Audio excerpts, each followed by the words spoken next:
There's nothing quite as comforting as a nice warm bowl of soup, especially as the weather gets colder. Okay, here the weather is getting colder here in Kenya, so today I want to make 4 different types of soups that freeze very, very well, because you know I love me some freezer meals.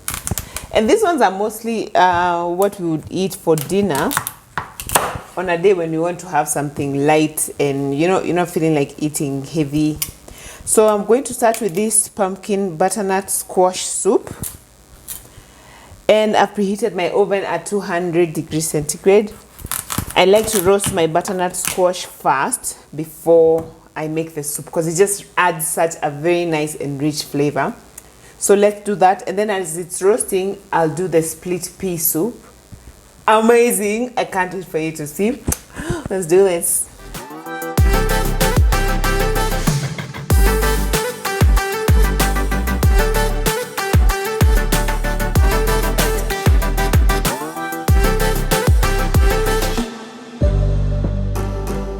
I've actually done a video where I have roasted these pumpkin seeds. You can roast them very easily. But this time, because we're enjoying some really nice rainy season, I'm going to just throw this whole bunch into my garden. And we'll see what takes. Our garden is not doing so well, you guys. My gosh. It just became such a whole nother project that we're like, you know what? We will deal with that next season. Because right now our plates are a bit full. But I'm pretty sure if I just toss this into the garden, the way we are having such a fantastic rainy season, these are going to pick very well. They should.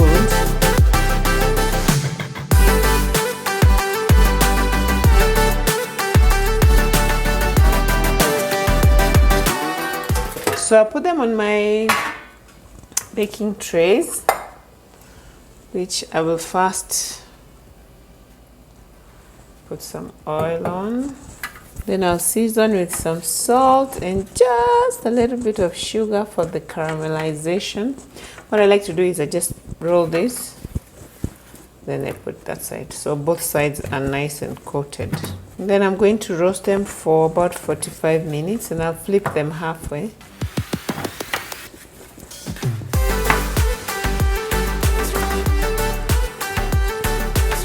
But if you're in a rush and you don't have time to roast, by the way, you can just boil your butternut squash very easily. In fact, the last batch of pumpkin soup I made, I just boiled because I was in such a rush.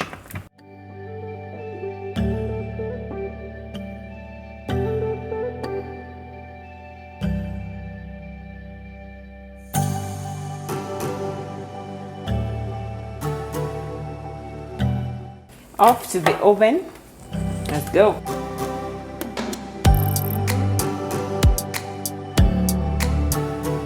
So for the split pea soup, I'm actually going to use this split dengus. These are green grams, very popular. And so it's sort of like a lentil soup, but you know, potato. So I'm going to use these, and what I love about them is that they cook very, very fast, which of course everybody wants. Then I'm going to put some celery, I have some onions, some carrots. In lieu of stock, which I do not have, I'm going to use these beef cubes, which I'm going to dilute in warm water. And then we have some whipping cream, we have some bay leaves, we have some bacon. Can you even? It's gonna taste so amazing. I'm really excited about this. And of course, we are going to season with salt and pepper. That's a no-brainer, okay? So let me first wash this, chop this, chop this, chop this. Then we do this. Okay, this is another preparation. Is going to take about 15 minutes, but the cooking part is what's going to take a bit longer, because remember, we have to cook all these until they get seriously cooked. Alrighty, let's do this. So I just need the celery stalks. So I'm going to cut this out, and then the rest we can use them at a later date, like tomorrow. And by the way, you want to stick till the end of this video, because We are going to make some fantastic croutons.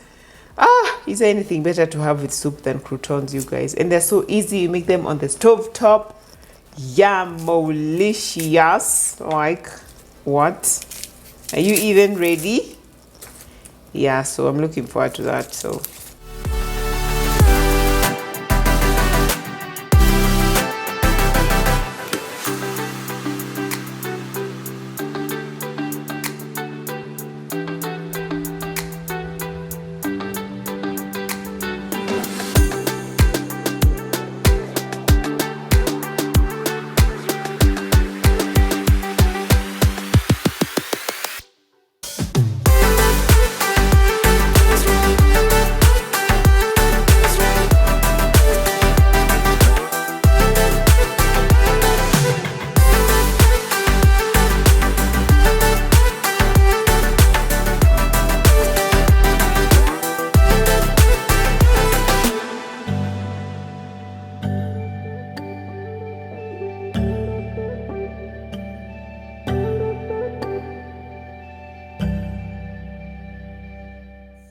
always remember to have a specific chopping board for when you're chopping meat products like this bacon and any other type of meat, as opposed to using the same one that you're using for your vegetables. I prefer to have a plastic chopping board for meats. Yeah, I just think it's just healthier and more hygienic, and a separate knife if you can.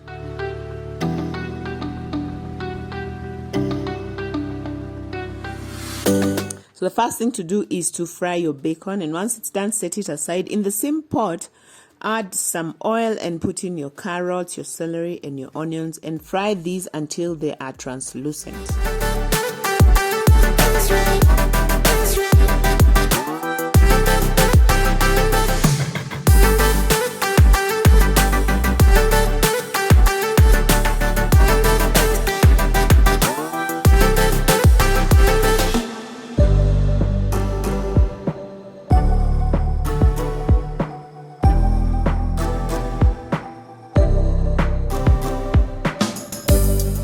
So now the pumpkins have cooked. The butternut squash, I keep calling them pumpkins. It's a bad habit we have here.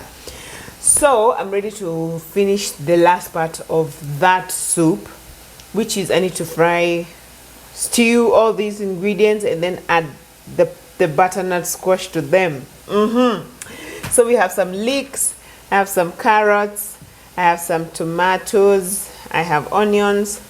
This is my secret to a great butternut squash soup. The ginger, my friend. This ginger will take your soup from blah to delicious. So make sure you have some fresh ginger, no garlic, just ginger, okay? And then I have some tomato paste, and then I have some potatoes. I don't think I'll use all of them, probably just 3. This is just to thicken my soup. And when I'm in the process of blending, I'm also going to use fresh milk, which I'll show you when we get there. But first, let me prepare these ingredients and start stewing them as the celery and carrots for the other soup are going, because they're gonna have to sweat for like 10 minutes before we put the peas, the minji, the dengu, all those. So for the leeks, I'm just going to use the stem, not the leaves. These leaves, I think I'll put them in my spinach tomorrow, and I'm cooking spinach. That should be enough.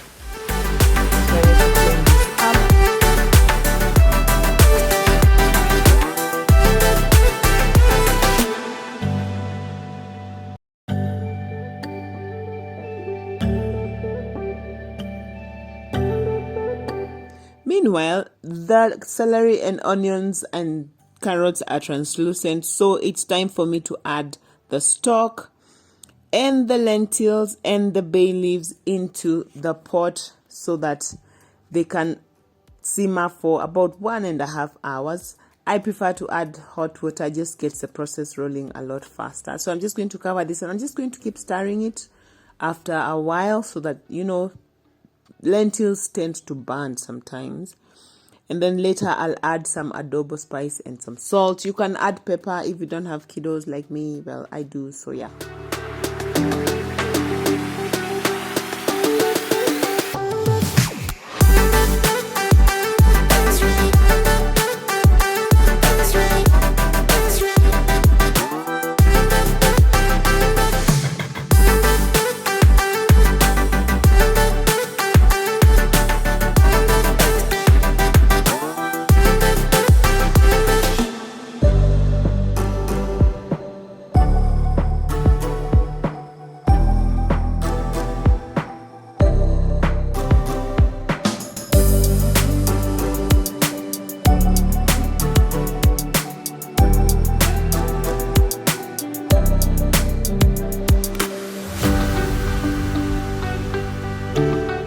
For the base of the butternut squash soup, I just want to fry the leeks and the onions in oil. And once they are nice and soft, I'll add in the ginger, okay? For this soup, I prefer to use paprika because, you guys, this paprika, it makes everything taste much better. And because it's a little bit reddish, I just feel like it adds a certain amount of color to my butternut squash soup and makes it look amazing. Once these are cooked, I'm going to add in tomatoes, tomato paste, carrots, and potatoes.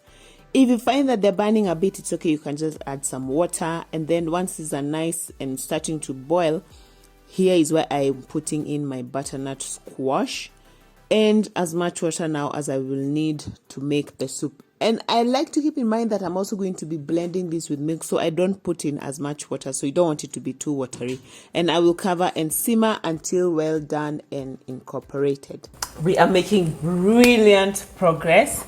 Now I want to go on to the tomato soup, one of my all-time favorite soups ever. And I found this really simple recipe. I've made tomato soup before, by the way, a more detailed version. I'll link that video here. But today, it's 10 minutes and we just leave it to simmer, okay? So I'm going to need some celery. This one has both the leaves and the stalk. And here I have 1 kilo of fresh tomatoes that I have chopped into really tiny pieces. And I have onion. I have, which oregano. I have thyme. Ideally, I should have basil, but you know what? I don't have. It calls for brown sugar. Now, this brown sugar, I put in this slice of bread a couple of weeks ago to keep it from clumping. Probably should have changed it. It's not clumped. Oh my gosh, you guys, it works. It works. Look at that. Okay. So yeah, we need some brown sugar, salt, and pepper. Cooking oil, of course, you know those ones we will definitely need. So let's go to the fire.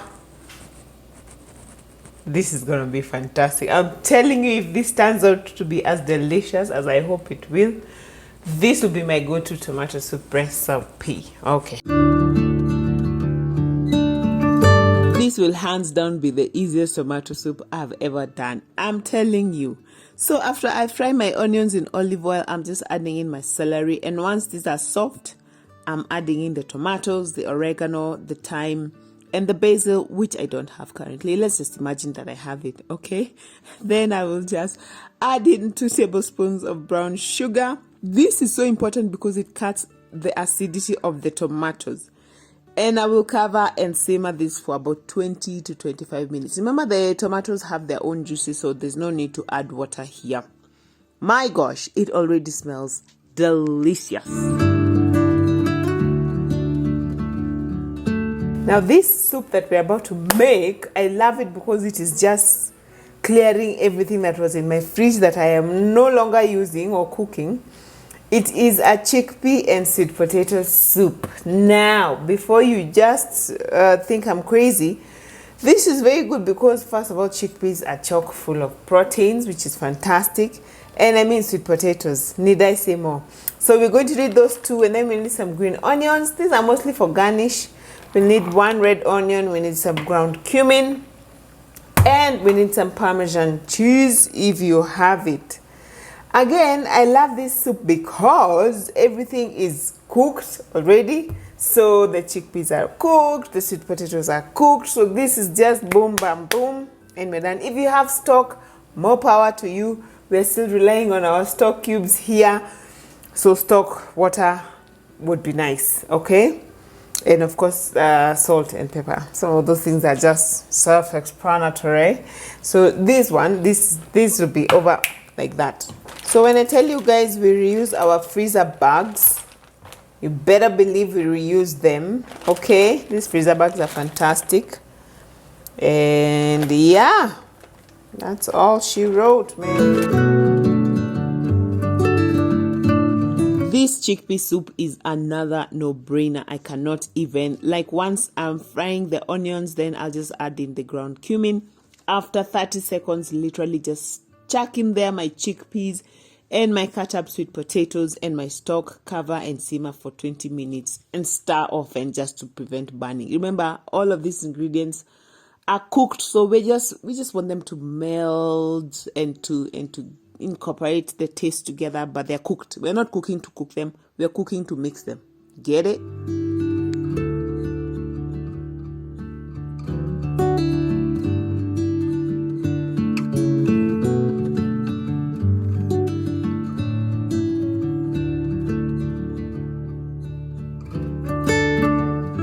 So my soups have cooled down and I am rested, as you can see. So the only thing I want to do now is I want to make the croutons. As those are going, then we can be blending the soups. So what I'm using for the croutons, I'm using some sliced bread. This is not fresh, it's been in the fridge for like 3-4 days. So then I'm just going to butter it. Very simple, by the way. I'm going to butter it, put it on my pan grill thing there. Then make sure it's crusty on both sides, and then we're going to chop it into croutons, because soup without croutons is like soup without croutons, you know? I'm going to butter it on both sides like so. If I wasn't if I wasn't in a rush, let me say I'm in a rush because I want to put my soup in the freezer before it goes bad, I would have added some garlic and whatnot, but we can do that next time. Right now we need to finish blending these soups and put them in our freezer and start enjoying them. We're actually going to have one of these for lunch. I'm waiting for my people to taste and tell me which one they like best. Right, guys? Yeah! Yeah, man.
So in case you're wondering what happened is that I left my soups to cool overnight in my fridge, okay?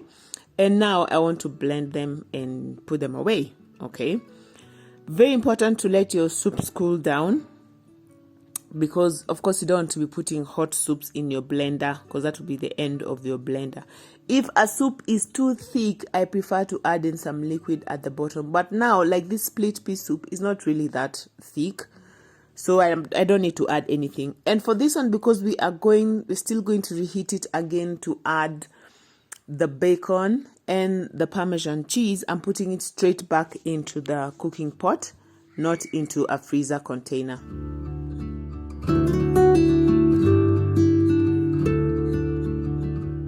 These croutons are the easiest to make, because once the bread is toasted, I just need to cut it into crouton-sized pieces and boom.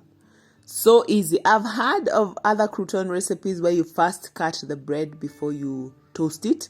I'll try that another day, but I found this one to be much easier for me today because it's faster, and yeah, the results just seem faster to me.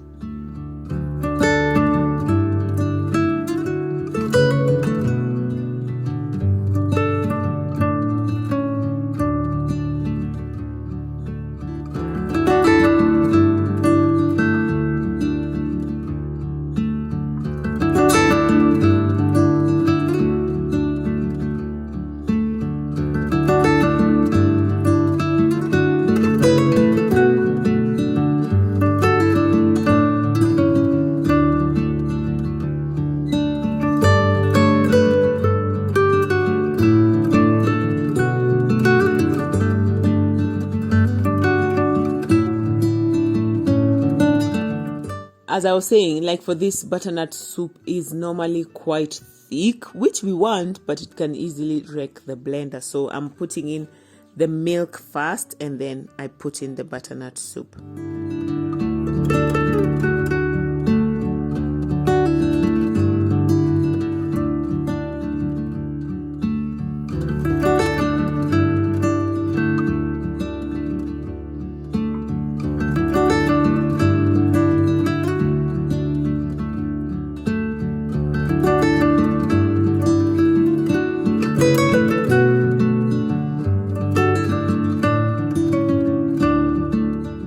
We are finishing this split pea soup with sprinkling some bacon and Parmesan cheese on top.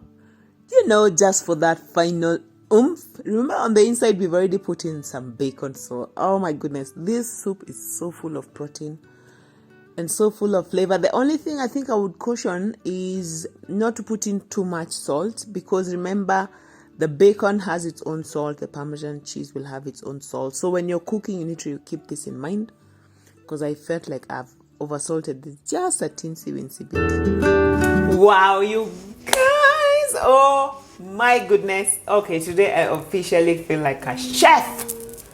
A chef de la chef. Because, oh my goodness, have a look. Have a look. Yes. The tomato, I think, taste-wise, I'm a bit confused. I don't know which one tastes better between the tomato and the chickpea and sweet potato. This one tastes gorgeous. So these two are my absolute favorite. This one is a no-fail. By the way, this pumpkin soup almost wrecked my blender. And that would have been the third blender that has been wrecked by a pumpkin soup in this house. Butternut soup. I don't know why. My blenders just don't like blending this soup. I think I will get myself an immersion blender and live happily ever after. But thankfully, we prayed, we laid hands on that blender. We were like, you gotta wake up, man. And it did. So yeah, praise God. And then, of course, the lentil soup, which is what we're having for lunch, because remember, we had to reheat it. This was gorgeous. I hit with the parents. The kids were a bit struggling a bit. Oh my gosh, I've never tasted this. As if they've never had dengue before. You know what? I don't know. The croutons, guys. Wait, just listen to how crunchy these things are. Listen.